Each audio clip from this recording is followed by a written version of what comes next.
मुख्यमंत्री अरविंद केजरीवाल जी, न्यूज 18 पंजाब पे आपका बहुत बहुत स्वागत है। नमस्कार। पंजाब में पिछले कुछ दिनों से आप यहां पर हैं, आगे भी अगले 1-2 महीने काफी आपके पंजाब की तरफ चक्कर लगेंगे। पंजाब की क्या अहमियत है आम आदमी पार्टी के लिए? अगर आप देखें तो आपके 4 एक टाइम पर एमपी भी पंजाब से आए थे, सिग्निफिकेंट प्रेजेंस आपकी पंजाब में रही है।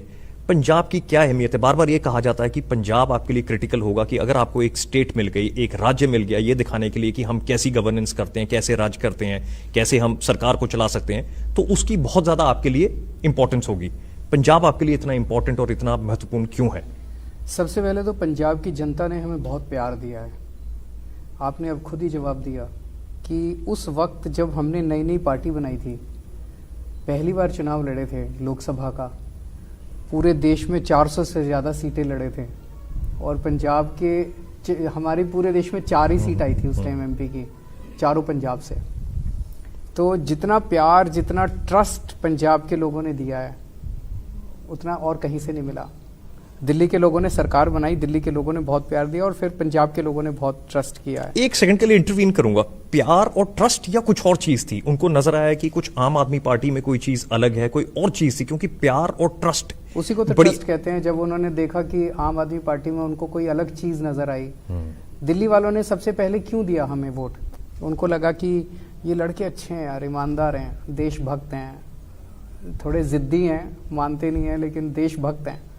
यही पंजाब के लोगों को लगा कि अलग है। आज 7 साल के बाद वो ट्रस्ट और पक्का हुआ है, क्योंकि अब उन्होंने देख लिया कि उन्होंने दिल्ली चलाई है। पंजाब से दिल्ली आते जाते रहते हैं, बहुत लोग आते जाते रहते हैं, दिल्ली से पंजाब, पंजाब से दिल्ली। तो उन्होंने देखा है जब वो दिल्ली जाते हैं, यार स्कूल इतने अच्छे हो गए, अस्पताल इतने अच्छे हो गए, बिजली फ्री हो गई, पानी अच्छा हो गया, सड़कें इतनी अच्छी हो गई। तो उनको लगता है यार हमारे यहाँ तो सारी पार्टियों ने धोखा दिया पंजाब में, अब इनको आम आदमी पार्टी को एक मौका मिलना चाहिए। कई सालों की सोच जाहिर तौर पे आपके जहन में चलती रही होगी। उसके बाद रामलीला मैदान हुआ, उसके बाद दिल्ली सरकार हुई, उसके बाद पंजाब में आपकी जो प्रेजेंस आई उस वक्त, क्या पंजाब हमेशा आपके रडार पे था या जब आपको वो प्रेजेंस नजर आई तब आपको नजर आया कि पंजाब एक आपके लिए महत्वपूर्ण स्टेट बन सकती है, एक महत्वपूर्ण राज्य बन सकता है? ये एक एक्सीडेंटल जिसको कहते हैं डिस्कवरी थी कि पंजाब में हम फोकस करेंगे, या प्लान थी? दोनों चीजें हैं। एक तो ये कि जैसा मैंने कहा कि जहां से आपको ट्रस्ट मिलता है, लोगों का प्यार मिलता है, लोगों का लगाव मिलता है, तो नेचुरली वो आपके लिए इम्पोर्टेंट हो जाता है। तो पहली बार में ही, पहले लोकसभा चुनाव में जब हमें 4 सीटें मिली, तो एक नेचुरल पंजाब के साथ वो लगाव था शुरू से। दूसरा, दिल्ली के अंदर अब जो गवर्नेंस हमने की है, जो हमने काम किया है, उसको लेके पूरे देश के अंदर एक आकर्षण है आम आदमी पार्टी का। हमारा संगठन उतना बड़ा नहीं है कि हर स्टेट के अंदर हो अब, लेकिन संगठन बना रहे हैं। तो इस बार जैसे हम चुनाव लड़ रहे हैं, बाकी राज्यों में भी लड़ रहे हैं, गोवा में भी लड़ रहे हैं, उत्तराखंड में भी लड़ रहे हैं, लिमिटेड तरीके से उत्तर प्रदेश में भी लड़ रहे हैं, हर जगह चुनाव लड़ रहे हैं हम लोग। तो पंजाब में भी लड़ रहे हैं, हर जगह चुनाव लड़ रहे हैं। आप पहले जब पंजाब आए आपने बिजली की बात की, दूसरी बार पंजाब आए आपने सेहत की बात की, आपने कल महिलाओं के बारे में बात की, आपने ये कहा कि हम 1000 रुपए देंगे हर महिला को जो 18 साल से ऊपर की उम्र की होंगी। क्या ये हर महिला को 1000 रुपए दिए जाएंगे या इसमें कोई क्लॉजेज होंगे, कोई आप फॉर्म भराएंगे, कोई इसमें किंतु परंतु होंगे, कोई टर्म्स एंड कंडीशंस होंगी, या हर किसी को ब्लैंकेट 1000 रुपए अगर वो महिला है पंजाब में 18 साल से ऊपर? इसके बारे में अगर आप हर महिला को मिलेगा, चाहे वो अमीर हो, चाहे वो गरीब हो, अमीर हो चाहे गरीब हो, चाहे वो एक आईएएस ऑफिसर की वाइफ हो। चाहे अगर कोई महिला कहती है मुझे जरूरत नहीं है, वो अलग बात है। अच्छा। लेकिन सरकार की तरफ से ऑफर सबको किया जाएगा। एक घर में मान लो 4 महिलाएं हैं, उन चारों को मिलेगा। ऐसा नहीं कि एक घर से एक महिला को मिलेगा, उन चारों को मिलेगा, सबको मिलेगा। और जिनको ओल्ड एज पेंशन मिल रही है उनको पेंशन के अतिरिक्त मिलेगा। तो आप ये कह रहे हैं कि 100% हर किसी को मिलेगा 18 साल से ऊपर। उनकी मर्जी होगी, अगर कुछ लोग ये समझें कि उनको इसकी जरूरत नहीं है, शायद ये पैसा कोई और इस्तेमाल कर सकता है, तो वो उसको छोड़ सकते हैं, लेकिन अदरवाइज आपकी तरफ से हर किसी को मिलेगा, ऑफर की जाएगी हर किसी को। बिजली के बारे में भी आपने अनाउंसमेंट्स की। आपने बिजली तो हमने करके दिखाया दिल्ली में 73% लोगों की बिजली मुफ्त है और 24 घंटे है। 24 घंटे बिजली आती है, क्वालिटी पे कॉम्प्रोमाइज नहीं है, और 73% लोगों का बिजली का बिल 0 आता है।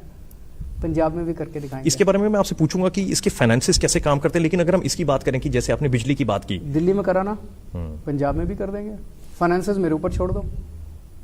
जैसे ही आपने बिजली की बात की, थोड़ी देर के बाद चन्नी सरकार ने भी कह दिया कि हम भी बिजली का जो दर है कहीं पर कम कर देंगे, कहीं पर बिजली को मुफ्त कर देंगे। मैं अभी आ रहा था, चारों तरफ होर्डिंग लगे हुए हैं, बिजली मुफ्त कर देती। मैं आपसे पूछ रहा हूँ, आप तो पंजाब में रहते हैं, आपकी बिजली मुफ्त हो गई? बिजली का बिल 0 आता है आपका? दिल्ली चले जाओ, दिल्ली में किसी से पूछ लो सड़क चलते, वो कहेगा जी बिजली का बिल 0 आता है। लेकिन उसमें भी कुछ टर्म्स एंड कंडीशंस हैं जो दिल्ली में हैं कि आपका अगर इसके ऊपर आएगा तो इतना रेट लगेगा। 73% 73% लोगों के बिजली के बिल 0 आते हैं। पंजाब में तो एक का भी नहीं आता। 2.5 महीने हो गए चन्नी साहब को ऐलान किए हुए, झूठा ऐलान है। पहले कैप्टन साहब ने झूठ बोल बोल के वोट ले लिए, रोजगार दूंगा, स्मार्टफोन दूंगा, मैं बुढ़ापा पेंशन बढ़ाऊंगा, कर्जे माफ करो, कुछ नहीं किया कैप्टन। अब चन्नी साहब झूठ बोल बोल के वोट ले रहे हैं। एक भी वादा बता दो, एक भी ऐलान बता दो चन्नी साहब का जो उन्होंने अभी तक पूरा किया हो। उन्होंने कहा मैं बिजली फ्री करूंगा। एक आदमी की पूरे पंजाब में 4-4 हजार 10-10 हजार रुपए के बिल अभी भी आ रहे हैं पंजाब में जनता के। एक भी आदमी की बिजली का बिल 0 नहीं आ रहा पूरे पंजाब में। उन्होंने कहा रेता, कल उन्होंने ऐलान किया, उनकी चन्नी साहब ने अपने भाषण में कहा रेता माफिया खत्म हो गया, रेता 5 रुपए फुट हो गया। सिद्धू साहब ने स्टेज पे बैठे थे, सिद्धू साहब ने बोल दिया नहीं नहीं चन्नी साहब झूठ बोल रहे हैं, रेता 5 रुपए फुट नहीं हुआ, अभी भी 20 रुपए फुट मिल रहा है। उनके अपनी पार्टी के अध्यक्ष उनको स्टेज पे बोल रहे हैं कि झूठ बोल रहे हैं चन्नी साहब। और कोई रेता माफिया खत्म नहीं हुआ, चारों तरफ वैसे ही चल रहा है। चन्नी साहब के खब्बे हाथ में रेता माफिया बैठा होता है, सज्जे हाथ में ट्रांसपोर्ट माफिया बैठा होता है। अगर हम बात करें कि पंजाब एक बड़ा राज्य है, उतना बड़ा भी नहीं है लेकिन फिर भी बड़ा राज्य है, टाइम लगता है कुछ चीजों को होने में। अगर मुख्यमंत्री बिजली अगर मुफ्त करना, बिजली मुफ्त करना चाहें, अगर नियत हो, 48 घंटे लगते हैं। मैं सिखा दूंगा, मेरे से सीख लें। 48 घंटे से ज्यादा नहीं लगते। तो क्यों नहीं कर पा रहे? क्यों नहीं कर पा रहे? नियत नहीं है। नियत नहीं है या समझ नहीं आ रहा करना समझ कैसे? भी या नहीं, उसमें समझ भी नहीं है और नियत भी नहीं या है। उसमें कुछ ऐसी चीजें नजर आ रही हैं कि उनको लग रहा है कि ये हो नहीं पाएगा। देखो, मैं आज पंजाब के आपके सारे व्यूअर्स को कहना चाहता हूं, इस देश में बिजली फ्री केवल एक ही आदमी कर सकता है, केजरीवाल। बाकी जो भी कहेगा झूठ बोलेगा। आज कईयों ने, बीजेपी कांग्रेस और सबने ट्राई करके देख ली, किसी से नहीं होती। केवल एक ही शख्स बिजली फ्री कर सकता है, 0 बिजली का बिल, 0 कोई टैक्स नहीं, कुछ नहीं, सर्विस चार्ज नहीं, 0 बिजली का बिल एक ही शख्स कर सकता है, केजरीवाल। बाकी सब झूठ बोलते हैं। अभी इसके बारे में पूछेंगे, इसके फाइनेंस, मैं आऊंगा उसके ऊपर फाइनेंस की, लेकिन उससे पहले मैं ये पूछना चाहूंगा आपसे कि आपने आके पंजाब में कुछ अनाउंसमेंट्स किए, आपने आके बिजली के बारे में बात की, चन्नी सरकार ने उसके बारे में अपनी एक और दूसरा मैं ये भी कह दूं, 24 घंटे बिजली देंगे। ऐसा नहीं कि बिजली फ्री करेंगे तो बिजली के पावर कट, अभी बिजली के खूब पावर कट लगते हैं, दिल्ली में भी लगा करते थे, 8-8 घंटे बिजली जाया करती थी। मैंने खुद खड़े होकर ट्रांसफार्मर चेंज कराए, केबल चेंज कराई। पंजाब को भी ठीक करेंगे, 24 घंटे बिजली आएगी, फ्री बिजली आएगी। आपने आके बिजली की बात की, बिजली की जिसको कहते हैं एक तरीके से उसका एक मॉडल चन्नी सरकार ने भी पेश किया। आप ऑटो वालों को कल मिलने के लिए जा रहे थे, तो उससे पहले चन्नी सरकार की तरफ से ऑटो वालों के साथ भी मुलाकात हुई, कल बोला महिलाओं की बात हुई, महिलाओं के बारे में स्टेटमेंट आई।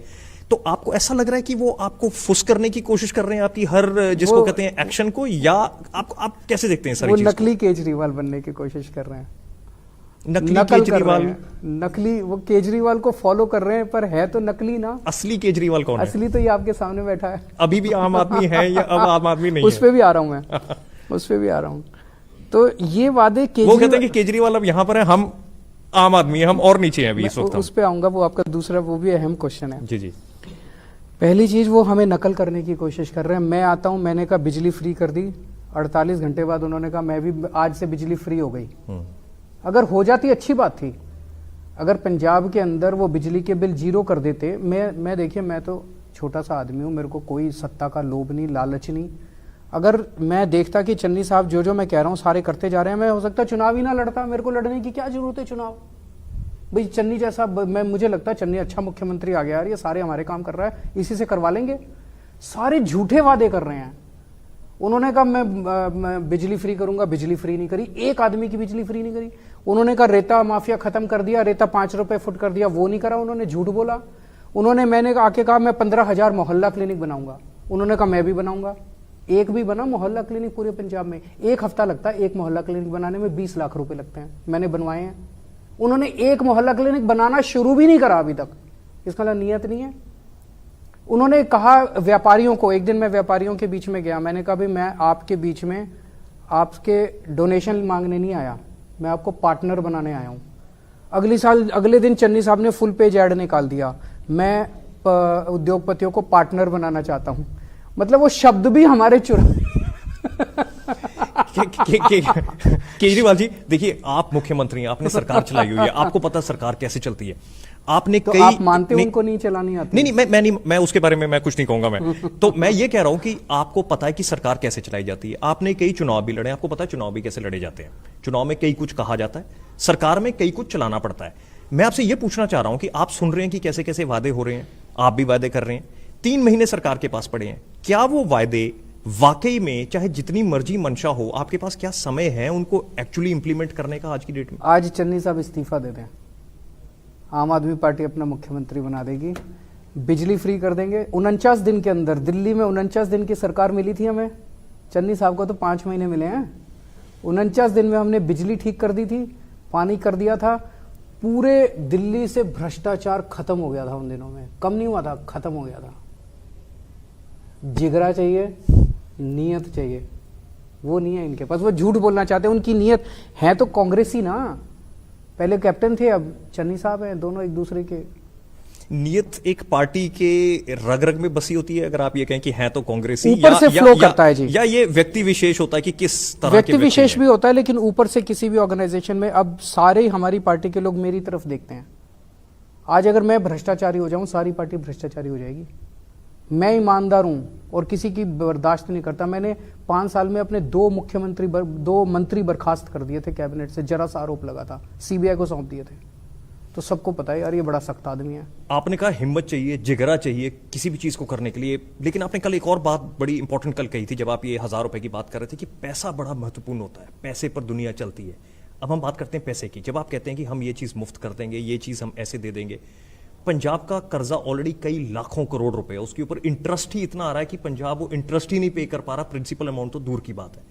ऐसी स्थिति में जब आप बात करते हैं तो पैसा कहां से आएगा? इस प्रांत की, इस राज्य की तरक्की कहां से होगी अगर हम हर चीज को मुफ्त मुफ्त मुफ्त देते जाएंगे? कैसे करोगे आप ये? पहली चीज तो मैं ये कह दूं, ये जो मुफ्त मुफ्त मुफ्त शब्द से आप पत्रकार और कुछ ये दूसरी पार्टी वाले बोलते हैं ना, मुख्यमंत्री की बिजली फ्री होती है। सरकार में हैं वो, जब तक सरकार में होंगे उनकी बिजली फ्री होगी मेरे हिसाब से एक लिमिट तक। मंत्रियों जो की, भी सैंक्शनड है, जो भी मंत्रियों की सैंक्शनड जो भी अमाउंट होगा, 4-4 हजार यूनिट बिजली फ्री इस्तेमाल करते हैं लोग, फ्री बिजली। मैंने अगर आपने कैप नहीं लगाई तो वो करेंगे। अगर क्लॉज ये है कि आपको मुफ्त बिजली मिलेगी और उसकी कैपिंग नहीं की हुई कि ऊपर का दर क्या होगा, तो आप जितनी मर्जी यूज करो, कानून बनाना पड़ेगा उसके लिए। 4-4 हजार यूनिट बिजली मुफ्त मिलती है मंत्रियों को, मुख्यमंत्रियों को। मैंने अगर एक आम आदमी को 300 यूनिट बिजली मुफ्त दे दी, सबको तकलीफ हो गई, सारे चिल्लाने लग गए केजरीवाल बिजली मुफ्त बांट रहा है, केजरीवाल बांटेगा, केजरीवाल दूंगा मैं मुफ्त। जो मुख्यमंत्री और मंत्रियों को सुविधा मिलती है, सारी सुविधा मैं अपने आम लोगों को दूंगा। पैसे कहां से आएंगे? दिल्ली में आए, करके दिखाया, यहां भी कर देंगे। अभी कल मैं सुन रहा था इनका भाषण, दोनों का, चन्नी साहब का और सिद्धू साहब का। कह रहे थे पंजाब का खजाना खाली है, पंजाब का खजाना खाली है। किसने खाली करा? तुम्हारी सरकार थी 5 साल से, तुमने खाली करा। उसके पहले 10 साल अकालियों की सरकार थी। तो 15 साल में अकालियों ने और कांग्रेसियों ने मिलकर, आज जब चुनाव का टाइम है, कह रहे खजाना खाली है, खजाना खाली है। किसने खाली करा? इस पे जांच होनी चाहिए। इन लोगों ने मिलकर खाली करा, अकालियों ने और कांग्रेसियों ने मिलकर खजाना खाली करा। हमारी सरकार बनेगी, पहले तो इसी पे जांच बिठाएंगे कि खजाना खाली किसने करा। दिल्ली में जब हमारी सरकार थी तब शीला दीक्षित कहती थी खजाना खाली है, खजाना खाली है, खजाना खाली है। केजरीवाल ने खजाना भी भर दिया और फ्री में भी दे दिया। मेरे को खजाना भरना भी आता है और फ्री भी देना आता है। आपने जो ये बात कही, मैंने पूरा हिसाब लगाया है। रेता माफिया अगर हमने ठीक कर दिया, उसी से आपका इन दोनों का खर्चा, फ्री बिजली का और फ्री ये महिलाओं को 1000-1000 रुपए का खर्चा निकला। ये खर्चा लगभग कोई, आप छोटा मोटा अंदाजा लगाओ, 10 लाख करोड़ के करीब आएगा ये खर्चा। ये कौन सा? ये वाला जो है 10,000 दोनों मिला के। तो अगर हम 10,000 करोड़ की बात करें, 10,000 करोड़ रुपया, 10,000 करोड़ केवल और केवल एक रेता माफिया ठीक करने से। इसको अगर मैं दूसरी तरफ लेकर जाऊं इसी बात को, तो क्या आप ये कह रहे हैं कि इस वक्त 10,000 करोड़ माफिया के पास जा रहा है? बिल्कुल जा रहा है। पंजाब में 10,000 करोड़ बहुत मोटी रकम होती है। अभी थोड़े दिन पहले कैप्टन साहब का स्टेटमेंट आया था, इतने एमएलए कांग्रेस के रेता माफिया में शामिल हैं। तो अगर आपके एमएलए रेता माफिया करेंगे, अगर आपके मंत्री रेता माफिया करेंगे, तो आप रेता माफिया को कंट्रोल कैसे करोगे? आप अगर ऐसे लोगों को टिकटें दोगे, ऐसे आपके मंत्रिमंडल में लोग बैठे होंगे, तो आप रेता माफिया कंट्रोल नहीं, आप ट्रांसपोर्ट माफिया कंट्रोल नहीं कर सकते, आप शराब माफिया कंट्रोल नहीं कर सकते, आप शिक्षा माफिया, दिल्ली के अंदर शिक्षा माफिया था, हमने खत्म कर दिया। नेस्तनाबूद कर दिया शिक्षा माफिया को। दिल्ली के अंदर टैंकर माफिया था, टैंकर माफिया खत्म कर दिया हम लोगों ने। दिल्ली के अंदर इतने किस्म किस्म के माफिया थे, आज सारे राशन माफिया सब खत्म कर दिया हमने। वहां से पैसा आने लगा है, पैसे की अब कमी नहीं है। पंजाब में मैं आपको यकीन दिला रहा हूं, 5 साल के बाद मैं भी यहीं बैठा हूंगा और आप भी यहीं बैठे होंगे, इसी यहीं पे इंटरव्यू करेंगे। 5 साल के बाद आप देख लेना, सारा कर्जा खत्म हो जाएगा पंजाब सरकार का, सारी गारंटी पूरी करेंगे और खजाना भरा हुआ मिलेगा 5 साल के बाद। केजरीवाल जी, एक चीज आपसे मैं पूछना चाहूंगा कि आप दिल्ली में बैठे हैं, दिल्ली इस बड़े देश की राजधानी है, सारी वहां पर सोच आपको पता लगती है किस तरीके की सोच चल रही है। एक प्रोग्रेसिव इकोनॉमी, एक तरक्कीशील इकोनॉमी में क्या क्या होना चाहिए। ये जो हम बात करते हैं सब्सिडी की कि इसमें हम आपको फ्री देंगे, इसमें हम कम चीज देंगे, इसको हम कम दर पे देंगे, क्या ये जर्मनी में हो रहा होगा, क्या ये इंग्लैंड में हो रहा होगा, क्या ये अमेरिका में हो रहा होगा? वहां क्या हमारे को ये मॉडल लेना चाहिए? आपको क्या लगता है? वहां पे इसको सोशल सिक्योरिटी कहते हैं, अंग्रेज इसको सोशल सिक्योरिटी कहते हैं, हर जगह होता है। यहां पे हमारे पढ़े लिखे लोग इसको फ्री भी कहते हैं। तो आप ये बता रहे हैं कि ये सोशल सिक्योरिटी वाला सोशल मॉडल सिक्योरिटी आप है, implement कर रहे गरीबों हैं। का, जरूरतमंदों का ख्याल रखना एक आधुनिक वेलफेयर स्टेट की जिम्मेदारी है। उनकी जिम्मेदारी ये नहीं है कि पैसे खा जाओ, पैसे लूट लो, एक एक सड़क में 100-100 करोड़ रुपए कमा लो, बसों की वो कर लो। ये गंदी गंदी बात है। अच्छी सरकार चलाओ, पैसे की कोई कमी नहीं है सरकार में। पंजाब में इस वक्त आप देखेंगे कि कांग्रेस के 2 पावर सेंटर बने हुए हैं यहां पर। एक नवजोत सिंह सिद्धू है, एक चरणजीत चन्नी है। चन्नी कुछ करते हैं, सिद्धू कुछ कहते हैं, सिद्धू कुछ कहते हैं, चन्नी कुछ करते हैं। इसको आप कैसे देख रहे हैं कि ये क्या हो रहा है? अभी आप थोड़ी देर पहले भी जब बात कर रहे थे, आप इसके बारे में बात कर रहे थे, आपने सिद्धू की कुछ तारीफें भी की, आपने कहा कि उन्होंने इन चीजों को उजागर किया, इन चीजों के खुलासे किए हैं। भाई देखो, कल इसको कैसे देखते कल हैं? जब हमने उनकी वो सुना सिद्धू साहब का, उन्होंने सच बोला। उन्होंने कहा जी रेता, चन्नी साहब ने कहा रेता 5 रुपए कर दिया। सिद्धू ने खड़े होकर बोला नहीं, झूठ है, रेता 5 रुपए नहीं मिल रहा, 20 रुपए मिल रहा है। मैंने पता कराया, 20 रुपए मार्केट में मिल रहा था। तो क्या गलत बोला सिद्धू साहब ने?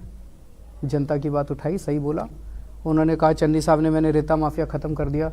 रेता माफिया तो खत्म नहीं हुआ, रेता माफिया तो स्टेज पे ही बैठा था। तो वो तो सिद्धू साहब, सिद्धू एक मिनट, ठीक लगती है? नहीं, हर बात नहीं, मैं उनको उनकी वकालत नहीं कर रहा है, ये ना लिया जाए। लेकिन उन्होंने जो कुछ मुद्दे उठाए, नशे का, बेअदबी का, इनका सबका, वो सही मुद्दे हैं, वो पंजाब के मुद्दे हैं।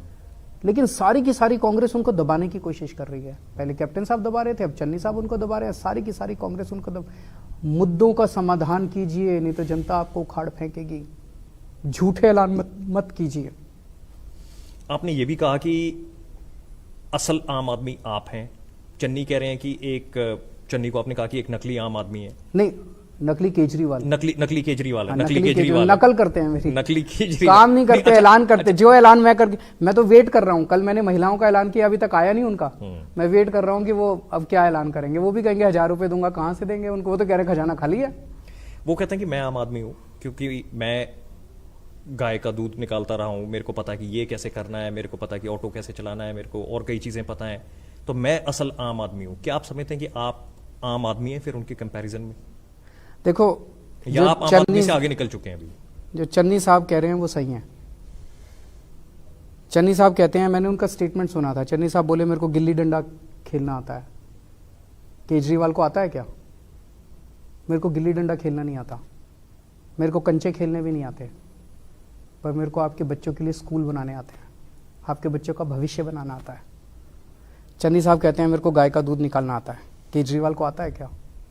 मेरे को गाय का दूध निकालना नहीं आता, मेरे को आपके परिवार के इलाज के लिए अस्पताल बनाने आते हैं, बना के दिखाए हैं दिल्ली में। मेरे को मोहल्ला क्लिनिक बनाने आते हैं। चन्नी साहब 10-10 कैमरे लेके घूमते हैं अपने साथ, बड़े बड़े कैमरे, 24 घंटे फोटो खिंचवाते हैं, वीडियो बनवाते हैं अपने। मेरे को 10-10 कैमरे, अभी मैं आया था, आपने देखा मेरे साथ तो एक भी कैमरा नहीं था। मैं 10-10 कैमरे लेके घूमना मेरे को नहीं आता। मेरे को आपकी बिजली फ्री करनी आती है, मेरे को आपकी बिजली 24 घंटे देनी आती है। चन्नी साहब रोज झूठे ऐलान करते हैं, मेरे को झूठे ऐलान करना नहीं आता। पंजाब के लोग तय करेंगे कि उनको एक नौटंकी करने वाली सरकार चाहिए कि काम करने वाली सरकार चाहिए। क्या आपको लग रहा है कि ये सारा कुछ नौटंकी है, या आपको लग रहा है कि कुछ मंशा है, शायद समय ना हो इस सारा कुछ मैं को आपको करने कह के तो लिए, रहा या हूं, आपको लग रहा है कि ये मैं तो नौटंकी है? सरकार में हूं, मैंने बिजली फ्री करी, बिजली फ्री करने में 48 घंटे लगते हैं, उनको तो 2.5 महीने हो गए, अभी तक तो नहीं करी। बता रहे हैं नोटिफिकेशन तक नहीं आया उसका। नोटिफिकेशन तो शाम तक आ जाता है, घोषणा करता है मुख्यमंत्री, शाम तक नोटिफिकेशन फाइल पे साइन होके आ जाता है। अभी तक नोटिफिकेशन भी नहीं आया उनकी घोषणाओं का। वैसे कैसा लगता है आपको कि जब आप कांग्रेस को इस वक्त देखते हैं कि काफी कुछ हुआ कांग्रेस में पिछले कुछ महीनों में, आपने देखा होगा कैप्टन अमरिंदर सिंह के साथ जो अनबन चलती रही, उसके बाद सिद्धू की अनबन चलती रही, उसके बाद सुखी रंधावा का नाम आया, उसके बाद चरणजीत सिंह चन्नी बन गए अब मुख्यमंत्री। क्या अब कांग्रेस आपको स्टेबल नजर आ रही है? क्या कांग्रेस आपको टक्कर देने की स्थिति में अब पूरी पूरी नजर आ रही है? क्योंकि कांग्रेस ये कह रही है कि हम अगर इस वक्त चन्नी नंबर 1 साहब है इन पंजाब 4 महीनों में कुछ काम करके दिखा देते, ऐलान करने से नहीं, जनता तो देख रही है कि झूठ बोल रहे हैं, अगर कुछ काम करके दिखा देते सर्टेनली इसका असर पड़ता। लेकिन अभी उल्टा असर पड़ रहा है। उन्होंने जिस तरह से झूठे वादे किए, लोगों को लग रहा है कि एक और कैप्टन आके बैठ गए हैं, लोगों को झूठ बोल रहे हैं, झूठ से नफरत है लोगों को। आम आदमी पार्टी इस सरकार में जब शुरू हुई तो आपके 20 एमएलए थे, रहते रहते एमएलए आपके घट गए, एमएलए लगभग आप लगा लो 60% के करीब रह गए। तो आप ये जो जाने वाले एमएलए को कैसे देखते हैं? ये क्यों हुआ? वैसे हर पार्टी से एमएलए छोड़कर जाते हैं, ऐसा नहीं है कि सिर्फ आम आदमी पार्टी के साथ ऐसा हो रहा है कि कोई और कहीं पर छोड़ के नहीं जाता, लेकिन फिर भी क्या आपको लगता है कि कोई उनकी सोच में कोई तब्दीली आई? क्या कारण हुआ? या पार्टी के अंदर कोई स्थिति ऐसी बनी कि उनको लगा कि अब हमारा यहाँ पे भविष्य नहीं है, हमारा भविष्य कहीं और है और हम छोड़ के आम आदमी पार्टी को जाएं? कैसे देखते हैं आप इसको? क्योंकि कुछ आपकी जाहिर एमएलए तौर पे पहले छोड़ के, एक से बात हुई होगी। कुछ एमएलए पहले छोड़ के गए थे over a period of time, 5 साल के अंदर, कोई कुछ पहले गए कुछ बाद में। मैं अभी फिलहाल में 2 एमएलए गए हैं छोड़ के, उस पिछले 4-5 महीने का अगर दौर देखें। उसका कारण ये है कि उनकी टिकटें कट रही थी। तो किसी भी पॉलिटिकल पार्टी में होता है कि जब टिकटें कटती है तो आदमी नाराज होता है, फिर पार्टी उनको मनाती है, फिर जब कुछ लोग मान जाते हैं कुछ लोग नहीं मानते। जैसे 4 लोगों की टिकटें कटी है, 2 लोग हैं पार्टी के साथ, 2 लोग छोड़ के चले गए। तो ऐसा तो सब जगह होता है। और लेकिन मैं रोज देखता हूँ वो चन्नी साहब कहते हैं कि केजरीवाल के तो एमएलए छोड़ के जा रहे हैं, केजरीवाल के तो एमएलए छोड़। मैं उनको कहना चाहता हूँ, देख, अगर आज कांग्रेस के 3 एमपी और 25 एमएलए हमारे संपर्क में हैं, 3 एमपी और 25 एमएलए आपके संपर्क में है, हमारे संपर्क में, हम लेना चाहें तो, पर हम कांग्रेस का कचरा लेना नहीं चाहते। आप कह रहे हो कि वो 3 एमपी और 25 एमएलए कचरा है? हम कांग्रेस का कचरा लेना नहीं चाहते। तो ये गेम जो है ये कोई अच्छा गेम नहीं है, इससे कोई पंजाब का भविष्य नहीं सुधरने वाला। तुम हमारे एमएलए तोड़ो, हम तुम्हारे एमएलए तोड़ो, क्या फायदा है? पंजाब के बारे में सोचते हैं, पंजाब के लोगों के बारे में सोचते हैं, उनके मसलों के बारे में सोचते हैं, उससे पंजाब की तरक्की होगी। कहा यह भी जाता है कि अब आपके एमएलए कम हो गए, आप शायद ओपोजिशन पार्टी के लेवल से भी थोड़ा सा नीचे चले गए इस वक्त। अब तो 2 महीने बचे, अब रूलिंग पार्टी बनने वाले हम। ठीक है, चलो आपने उसका जवाब दिया। मैं आपसे ये पूछूंगा कि जो इस वक्त आपके जो 10 एमएलए हैं, इन्हीं को आपने टिकटें भी दी हैं, आपकी अभी 107 टिकटें आनी हैं अभी, क्या आपको वहां पर कोई चुनौती नजर आ रही है 107 टिकटें देने में? काफी सारी, बहुत जल्दी अब अनाउंस होंगे। और क्या आपने ये चैप्टर क्लोज कर दिया कि आप किसी और पार्टी से किसी को नहीं लेंगे? ये पॉसिबिलिटी अच्छे लोगों को लेंगे। हर आदमी जो अप्रोच करता है, हम उसका सर्वे कराते हैं, हम देखते हैं उसका काम कैसा है, ईमानदार आदमी है, अच्छे लोगों को लेंगे, ऐसा कुछ नहीं है। पर मैं बेसिकली कहना ये चाह रहा था कि तुम हमारे तोड़ो, हम तुम्हारे तोड़े, और फिर पब्लिक में जाके गए इनके तो आ रहे हैं, सबको पता है कैसे आ रहे हैं। ये गेम अच्छा नहीं है, इस गेम में हम पढ़ना नहीं चाहते। ये एक दूसरे की पार्टियां तोड़ने का और एमएलए तोड़ने का गेम आम आदमी पार्टी नहीं करती। कैसे आ रहे हैं? जैसे आपने बताया कि सबको पता है कि ये कैसे आ रहे हैं। आपको भी बताया, आप तो मेरे से ज्यादा सीनियर हैं इस पूरे क्षेत्र में। अब जो सबसे बड़ा सवाल मैं आपसे पूछना चाहूंगा कि आपका मुख्यमंत्री चेहरा कौन होगा? मुख्यमंत्री चेहरे के ऊपर इतनी सोच विचार इस बार आम आदमी पार्टी ने क्यों किया? आपने उत्तराखंड में मुख्यमंत्री चेहरा दिया, देखिए इतनी सोच विचार मोटे तौर पे मैं आपको बता दूं, कोई भी पार्टी या तो चेहरा देती है और या चेहरा नहीं देती चुनाव के पहले।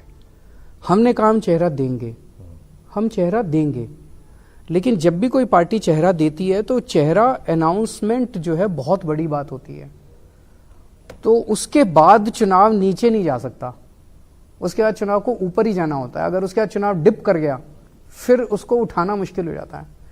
हर पार्टी जो चेहरा देती है वो चुनाव के कुछ दिन पहले अनाउंस करती है कि उसके बाद बस चुनाव को ऊपर ले जाएंगे हम। आप आज उत्तर प्रदेश में देख लो, योगी जी को अभी बीजेपी ने चेहरा घोषित नहीं किया, उनके यहाँ अभी भी 2-3 डिप्टी सीएम्स ने कहा नहीं इस बार हम चेहरा अनाउंस नहीं करेंगे, हम लोटस के सिंबल पे ही लड़ेंगे।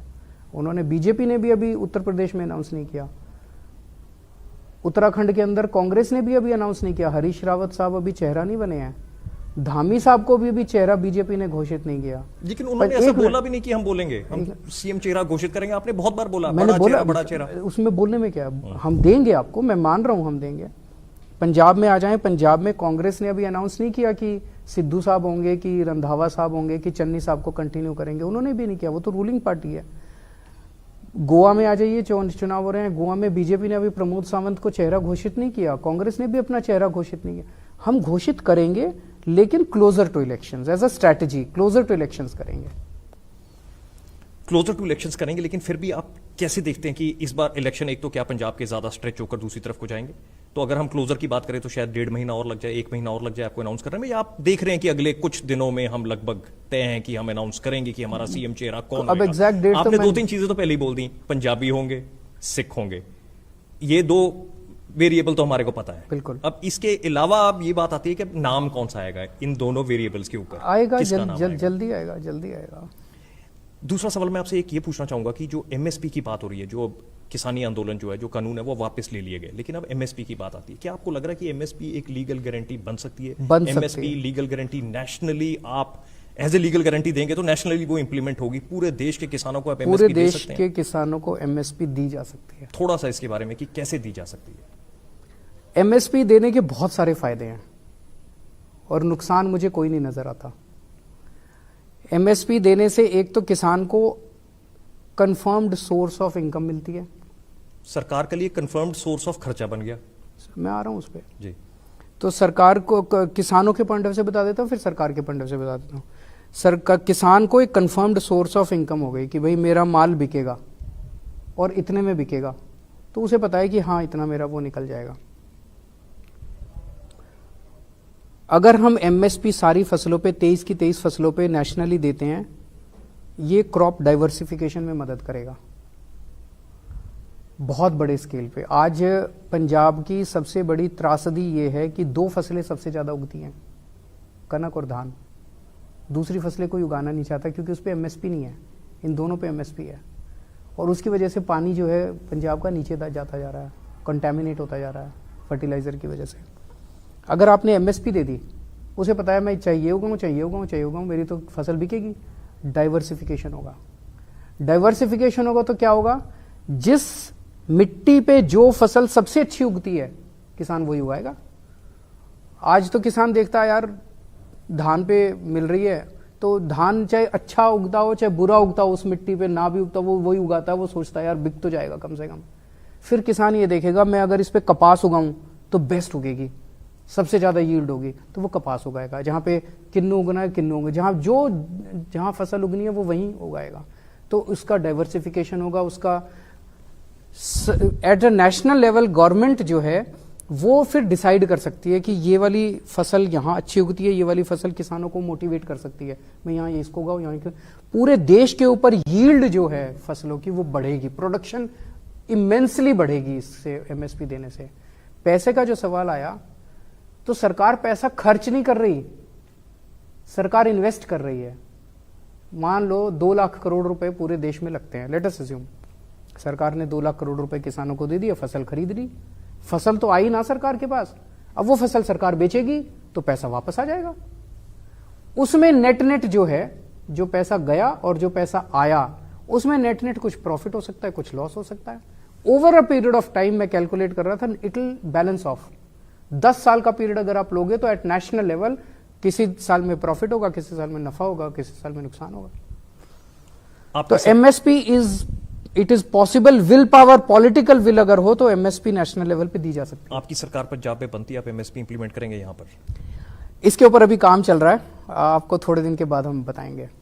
एक चीज और जो बार बार आती है कि आपके लिए पंजाब इसलिए बहुत ज्यादा महत्वपूर्ण है कि पंजाब में अगर आपकी सरकार बनती है आपको पुलिस मिलेगी पंजाब की, और पंजाब पुलिस अगर आपके पास होगी तो आप उसको एक अलग तरीके से, आप उसको लॉ एंड ऑर्डर के लिए, चीजों को ठीक करने के लिए, बेहतरी के लिए आप उसका इस्तेमाल कर सकते हैं। वो भी एक जैसे 3-4 क्षेत्र हैं जो अभी दिल्ली में नहीं है।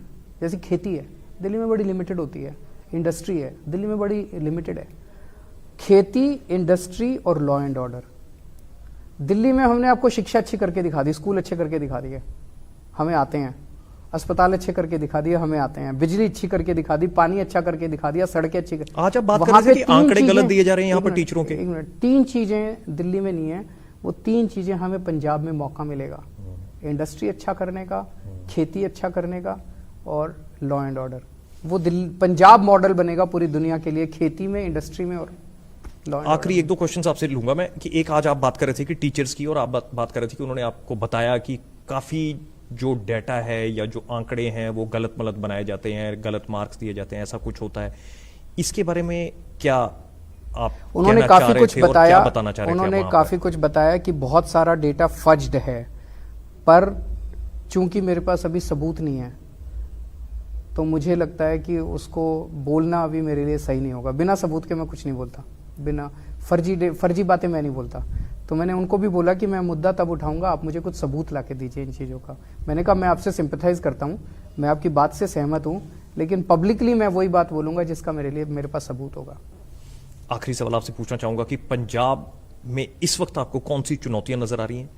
कौन से वायदे आप कर रहे हैं, बड़े वायदे जो आपको लग रहा है कि इस वक्त पंजाब में बड़े मुद्दे हैं और जिनको आप ये कह रहे हो कि हम इनको आपके लिए सॉल्व करेंगे, इनका आपको समाधान देंगे? कौन से ऐसे बड़े मुद्दे पंजाब में नजर आ रहे हैं आपको? मैं समझता हूं कि पंजाब के लोगों को दिल्ली के विकास, आज पंजाब में कहीं सड़क पे आप चले जाइए, अभी बाहर किसी से पूछ लीजिए दिल्ली गए थे, या तो वो दिल्ली गया होगा या दिल्ली में उसका दोस्त होगा। तो दिल्ली में केजरीवाल की सरकार कैसी चल रही है, पक्का कहेगा जी वहां उसने ना बिजली मुफ्त कर दी, वहां उसने ना स्कूल बड़े अच्छे कर दिए, वहां उसने अस्पताल बड़े अच्छे। ये 3 चीजें तो हर पंजाबी को पता है पंजाब में भी करेंगे। पंजाब में लोग थक चुके हैं अब बेईमान सरकारों से, फर्जी सरकारों से, स्कैम से, घोटालों से। अब पंजाब के लोगों को ईमानदार सरकार चाहिए। पंजाब के लोग बहुत अच्छे हैं, पंजाब के लोग बड़े ईमानदार हैं। सरकारें, पॉलिटिशियन और पार्टियां, इन्होंने बेड़ा गर्क कर दिया पंजाब का। 1.5 साल पहले आपका कंपटीशन था कांग्रेस, एससीडी, बीजेपी, एक आप थे मैदान में और शायद कोई और नहीं था। आज अगर आप पंजाब का पॉलिटिकल सिनेरियो देखें तो इसमें कई सारे धड़े बन चुके हैं। इसमें कांग्रेस के धड़े बन चुके हैं, एससीडी, बीजेपी अलग अलग हो गई, किसानों का एक धड़ा या तो बन गया या बनने की तैयारी में या बन सकता है, एक आम आदमी पार्टी है। तो ये जो सारा जो आप देखते हैं कि ये फील्ड इतना ज्यादा कॉम्प्लिकेट हो गया है, इसको कैसे देखते हैं आप? ये पॉलिटिकल फील्ड जो है, ये चुनाव उम्मीद पे लड़ा जाता है। लोगों को जिससे उम्मीद है कि हाँ ये, जैसे पहला चुनाव हम जब लड़े थे, मैंने आपको बताया, लोगों को लगता है ये लड़के बड़े अच्छे हैं, बहुत लड़ते हैं, जिद्दी हैं, लेकिन देशभक्त हैं, ईमानदार हैं। चुनाव उम्मीद, आज अगर पंजाब के लोगों को लग रहा है कि जैसा दिल्ली में विकास हुआ वैसा ही विकास पंजाब में होना चाहिए, उम्मीद अगर उन्हें आम आदमी पार्टी से है, तो चाहे 100 धड़े बन जाएं, उससे फर्क नहीं पड़ता। मैंने आपको कहा था आखिरी क्वेश्चन है, लेकिन जाते जाते एक क्वेश्चन और पूछूंगा आपसे जिसके बगैर क्वेश्चन खत्म नहीं हो सकते। किसानी मुद्दे, कानून वापस ले लिए गए, किसान अभी भी धरनों पर हैं। क्या आपको लगता है कि ये जायज़ है कि वो अभी भी धरने पर बैठे हैं? वो अभी भी उनकी प्रोटेस्ट जारी है, वो कह रहे हैं कि जब तक हमारे को कंफर्मेशन नहीं मिलेगी कि कानून वापस हो चुके हैं तब तक हमारे धरने जारी रहेंगे। साथ ही साथ उन्होंने 6 और अपनी डिमांड्स भी आगे कर दी हैं, जिसको कहते हैं कि गोल पोस्ट को बदलना। क्या इसको कैसे देखते हैं आप, ये जो सारा इस वक्त जो सिचुएशन? सबसे पहले तो मैं किसानों को बहुत बहुत बधाई देता हूं, आपने इतनी बड़ी लड़ाई जीती है। मेरे को तो याद नहीं 70 साल के आज़ाद भारत के इतिहास में कभी ऐसा हुआ हो कि कानून पास होने के बाद फिर संसद दोबारा बैठी और उन कानूनों को वापस ले लिया गया हो। मेरे को तो इतिहास में नज़र नहीं आता। ये अभूतपूर्व सफलता है किसानों की। आपने जनतंत्र को मजबूत किया है, लोगों को लगने लगा यार हाँ देश में डेमोक्रेसी चलती है, अगर लोग इकट्ठे हो जाएं तो हो तो सकता है। जनतंत्र को लोगों में विश्वास पैदा किया है किसानों ने। और सबसे ज़्यादा मैं बधाई देना चाहता हूं पंजाब के किसानों की, क्योंकि अगुवाई इस पूरे मूवमेंट की पंजाब के किसानों ने, पंजाबियों ने करी थी। पंजाब की महिलाओं को मैं बधाई देना चाहता हूं जिन्होंने कंधे से कंधा मिला के वहाँ पे, कितनी सर्दियों में बैठी हैं महिलाएं वहाँ पे, उनके साथ उनके सारे हर चीज़ में उनका साथ दिया, पहली चीज़। दूसरी चीज़, आम आदमी पार्टी अपने छोटे से जितना हम कर सकते थे हमने भी उसमें एक घी डाला, उस यज्ञ के अंदर अपनी तरफ से आहुति दी, और अभी भी हम देंगे जब तक किसान बैठे हैं। ये किसानों का आंदोलन है, किसान निर्णय लेंगे, किसान डिसाइड करेंगे। जब तक किसान बैठे हैं हम उनके साथ हैं। हमने बोला था कि हम सीएम चेहरा शायद इस इंटरव्यू में बता देंगे, लेकिन सीएम चेहरा अभी भी आपने सीक्रेट रखा हुआ है।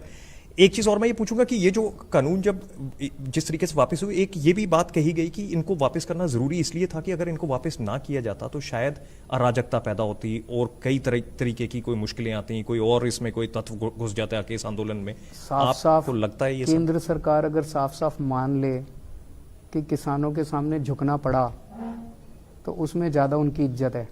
ये सारे बहानेबाजी करने से कोई फायदा नहीं है, जनता देख रही है। केजरीवाल जी, आपका इस दौर का सबसे पहला इंटरव्यू न्यूज़ 18 पंजाब के साथ बहुत बहुत धन्यवाद। शुक्रिया, थैंक यू। शुक्रिया, thank you so much Kejriwal ji.